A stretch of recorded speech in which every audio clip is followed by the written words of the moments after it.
In the past years, the Nutri Score, which is a labeling thing that can be found in front of a lot of food packaging in Germany, which looks like this, has become more and more popular. The question is, what is the deal with this thing? How can nuts have a value A, which is green? It's a good thing. And frozen French fries also have a value A, which is a good thing. A good thing, yeah. In this video, we will answer those questions. We will talk about what is the Nutri Score, how is the Nutri Score calculated, the flaw of the Nutri Score, how can we better evaluate and compare foods, and why is the Nutri Score still useful? Hey, my name is Jen and I'm from Guatemala. And mine is Yvonne and I'm German. And together we're from simplegermany.com, where we create English content to empower internationals to settle into life in Germany more smoothly. Disclaimer, we are not nutritionists and can't give guidance on ideal individual diets and nutrition. This video serves solely to educate about how to read and understand food packaging in Germany. So the first question is, what is the Nutri Score? So the Nutri Score is a scale from A to E, which you can find right here, underlined with green to red.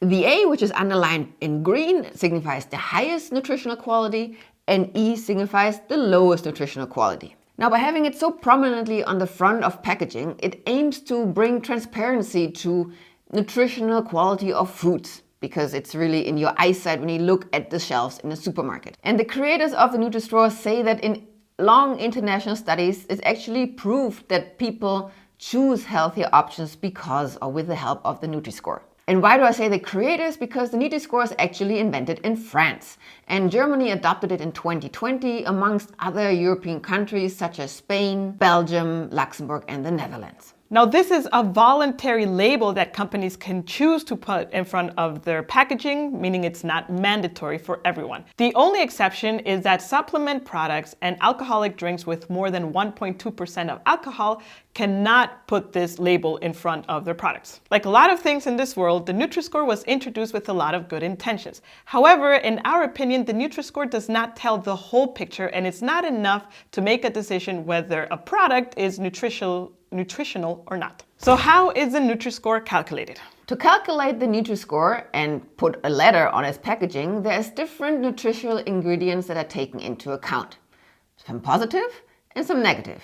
Some are not considered at all. The positive elements are protein, fibers, and the share or proportion of fruits, veggies, nuts, legumes, and selected oils in the food. The negative values are the caloric value or the calories, the saturated fats, sugar, and salt. Elements that don't play a role and don't get considered are vitamins, minerals, the processing level of the food, and additives. The Nutri Score, of course, has a complex algorithm behind it, but it is based on points. And the lower the points, the better the score. Now, what is the flaw of the Nutri Score? Like, why are French fries, frozen French fries, rated A and nuts also rated A? So there's several flaws. Let's start with the main flaw. The main flaw, in my opinion, is that the Nutri Score per se does not tell you anything about the ingredients of a product. It simply tells you A, B, C, D, or E, but you have no idea what are the macro or micronutrients. It also doesn't tell you how the overall score is achieved. So there's no real transparency in that metric. I believe the A of the nuts is probably based on different ingredients than the A in the French fries. Another flaw can be seen on products that need to be cooked, because the Nutri Score can be given on its frozen state, meaning what the Nutri value is before it's actually cooked. Prepared. And in case of the French fries, I would argue there's a big difference whether you put them in the oven without adding additional fat or you put them in a fryer where it's just being soiled in oil. So that, of course, has an impact on what the actual Nutri Score will be once you consume it. And you can identify those products with a sentence such as, on the fries, der Nutri Score bezieht sich auf das Produkt vor Zubereitung. So pretty much it is aimed at the product before preparation. And last but not least, it can be very misleading. Now, you've always brought up the example of the nuts and the French fries. How can they both have A? And this is exactly where you cannot compare them, because the Nutri Score only evaluates products in its same product category, meaning the A on the French fries is not the same as the A on the nuts. Wow, that is interesting. Before the research of this video, I did not know that. So an example you gave me, which I think is super interesting, is that if you take barbecue ketchup and it has a Nutri Score of B, and you take another barbecue ketchup and it has a Nutri Score of A, between those two barbecue ketchups, that is comparable. But if I take a normal ketchup, it's not comparable anymore because it's not under its own, like it's not the same product. It's not a barbecue ketchup, yeah. Or if you would have a curry ketchup, it's no longer comparable to a barbecue ketchup. Another flaw is that companies can influence and manipulate the score because they can easily add or subtract a certain ingredient to create a better point system and hence get a better score. That is crazy. I also remember you told me that you saw videos where in frozen pizzas, they would add like a powder or something just to increase, let's say, the amount of vegetables or whatever they can add with this powder just to get better points, right? Yeah. Which leads to the next flaw, which is that every company can calculate the Nutri Score however they want. No. They not however they want. There is an algorithm, but they calculate themselves. And there's no central verification system. Okay, so no one verifies whether what you did as a company is accurate or not. Correct. I mean, I would say there is probably no manipulation in calculating the score wrong because that can easily be tracked if wanted to, but they can choose the ingredients more consciously. Yeah, okay, I understand. If you're finding the content of this video helpful, then consider subscribing to our channel. We would appreciate you supporting Simple Germany. And if you'd like to go the extra mile, then you can always support us with a virtual coffee at simplegermany.com/coffee to support our channel. Thank you very much. Okay, now that we know the whole flaws in the system, how can we better compare the nutritional value of foods? The easiest way for us as consumers to compare products is by flipping the product, sometimes it's on the back, sometimes on the side, and look at the table of the average nutritional value.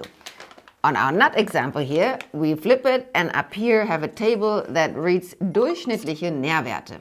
There you can find details about the actual ingredients. It offers a lot more insights and makes comparing possible because by law, in the entire EU, every packaged food needs to have this table, so it's not voluntary.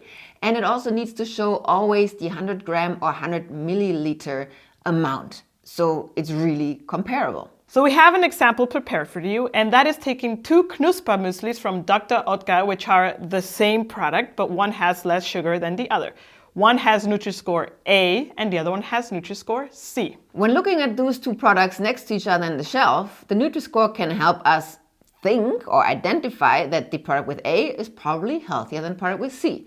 If we flip them around and look on the sides at the nutritional values, we can actually confirm that. We can verify that the product with A has a lot less sugar, 13 grams versus 21 grams.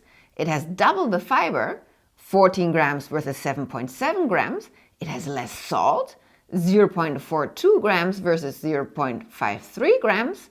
So it is the healthier version if we just look at those metrics. However, if we take the oatmeal and we flip it and look at the 100 grams amount, like sugar per 100 grams, the oatmeal has 1.2 grams compared to the muesli that has 13 grams of sugar in the one with less sugar. So, I mean, still it tells you it's a healthier option versus the other product. But again, like you said, it doesn't tell us that this is really a healthy option. Yeah, I mean, A doesn't mean it's healthy. A just means it's the healthy option in its that own product category. Yeah, correct. And if we want to go further and compare the oatmeal with the less sugar Vitalis Knusper muesli, we can see that, for example, the oatmeal has only 1.2 grams of sugar, which we pointed out, has 0 grams of salt, and still has 11 grams of fiber. We're not nutritionists by any means. However, in our limited knowledge, we want to believe that then oatmeal is definitely a way healthier option than the Knusper muesli. All this, of course, only matters if you actually care about the nutritional ingredients. Yeah. And for us, since we do actually care, I would say a lot, I often look at the nutritional ingredients and compare the 100 grams in its own product category also, like when I compare yogurts or milks or sometimes chocolate bars or whatsoever, to get a better understanding of what is inside the product. We know it sounds that we just bashed the Nutri Score in this video. However, we would like to point out how the Nutri Score is still a useful metric in some cases. Well, as we said throughout the video, it helps to orientate yourself within a product category.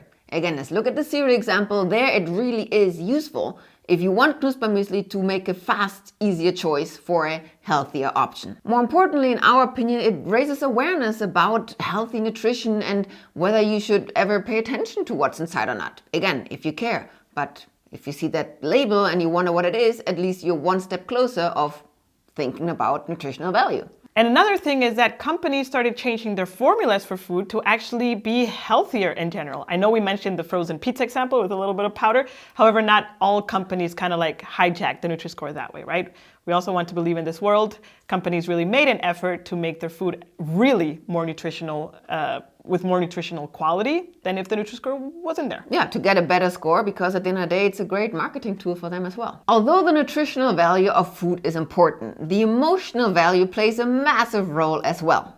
If you'd like to learn more about the top foods Germans can't live without, be sure to click on the video here on the left. Until next time, tschüss! Supermarket packaging, food packaging. Bezieht sich auf das Produkt vor Zubereitung. Zubereitung. For Zubereitung. Consider subscribing.